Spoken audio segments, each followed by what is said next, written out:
11 वर्षों से छिंदवाड़ा सौंसर पांडुरना के होनहार विद्यार्थियों की पहली पसंद रही सबसे प्रसिद्ध मिडास कोचिंग संस्था अब पांडुरना में शुरू हो चुकी है। आईआईटी, जेईई और नीट मेडिकल परीक्षा में अपने परिणामों के लिए पहचाने जाने वाली एकमात्र संस्था, जिसमें हर साल 15 से 20 बच्चों को IIT, triple IT, NIT, आइजर, IIST जैसे बड़े बड़े संस्थानों में चयन होता आया है।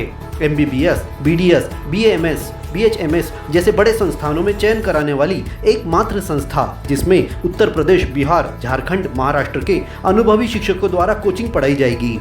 पांडुरना में कक्षा 8वीं 10वीं कक्षा के विद्यार्थियों के लिए मिडास कोचिंग संस्थान का 1 महीने का फ्री समर कैंप शुरू हो चुका है। प्रवेश पाने और अधिक जानकारी के लिए संपर्क करें 7004455253 पर। ग्राम पंचायतों के निर्वाचित पंचों को चुनाव के बाद से लेकर अब तक मानदेय नहीं मिल सका है। पंचों ने इस समस्या को लेकर जन सुनवाई में पहुंचे और कलेक्टर अजय देव शर्मा को अवगत कराते हुए शासन की ओर से मानदेय में बढ़ोतरी करने की मांग उठाई। ग्राम पंचायत तीगांव और मारूड़ के पंचों ने बताया कि वर्तमान में पंचों को 50 रुपये भत्ता मिलता है। पंच निर्वाचित होने के बाद से लेकर अब तक यह राशि भी नहीं मिली है। तीगांव के उपसरपंच श्याम कवड़ेती, पंच राहुल शेंडे, सीमा राउत, विनोद ठाकरे, सुखवंती परतेती, नलिनी परतेती, मारूड़ के पंच रमेश गजबिये ने हस्ताक्षर युक्त ज्ञापन सौंपकर कम से कम 3000 रुपये महीना मानदेय प्रदान करने की मांग की। सर ये हम पंचायत के पंच अभी 1.5 साल से तो हमको जो मासिक भत्ता मिलता है 50 रुपये वो गिनेंगे और हमारी मांग है कम से कम पंचों को 2000 या 3000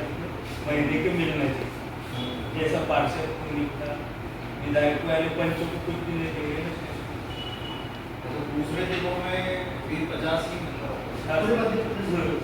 बाकी सब 1.5 साल से आए हैं नहीं। महाराष्ट्र में ज़्यादा है। 1.5 साल में सर मैं 17 साल से पंच हूँ, मेरे को अभी तक नहीं मिले। 20 साल हो गए सर। क्या ठीक है, बात करते हैं। ग्राम पंचायत के उपसरपंच सर 3 साल से प्राचार्य का संकुल है, सबसे बड़ा संकुल है पांडुरना के। बच्चे भी बहुत ज़्यादा है। जन सुनवाई में ग्राम पंचायत तीगांव मोक्षधाम से लेकर चिचखेड़ा तक कच्चे मार्ग को पक्का बनाने और तीगांव संकुल प्राचार्य का लंबे समय से रिक्त पड़े पद को शीघ्र स्थायी रूप से भरने की भी मांग की गई। इस दौरान सरपंच उषा कुमरे, ग्रामीण बंटी बोंद्रे, राजेश वानखड़े, राजेश धुर्वे और अन्य ग्रामीण जन उपस्थित थे।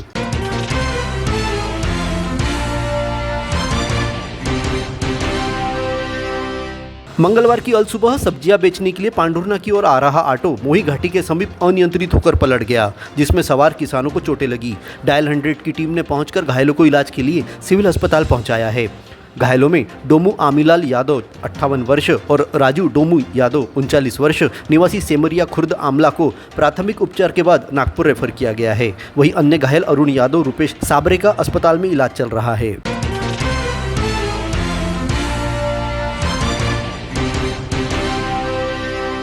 विगत 2 वर्षों से पवन कृषि केंद्र द्वारा स्थानीय किसानों को निःशुल्क मिट्टी परीक्षण कर जांच रिपोर्ट सौंपी जा रही है, जिससे किसानों में परीक्षण को लेकर जागरूकता आ रही है। इस साल भी कृषि केंद्र द्वारा बड़े पैमाने पर 49 किसानों के खेतों की मिट्टी की जांच की गई थी। इन नमूनों को साईखेड़ा स्थित रायसोनी महाविद्यालय लैब में जाँच के लिए भेजा गया था। एक कार्यक्रम का आयोजन कर किसानों को जाँच रिपोर्ट सौंपी गई। इस कार्यक्रम में मिट्टी परीक्षण की आवश्यकता क्यों होती है, उसके महत्व पर किसानों को जानकारियाँ भी दी गई। इस मौके पर पवन कृषि केंद्र के संचालक संजय क्षत्रिय, पवन क्षत्रिय, कृषि विस्तार अधिकारी सुनील गजबिये, सेवानिवृत्त कृषि अधिकारी किशोर डिगरसे और अन्य उपस्थित थे।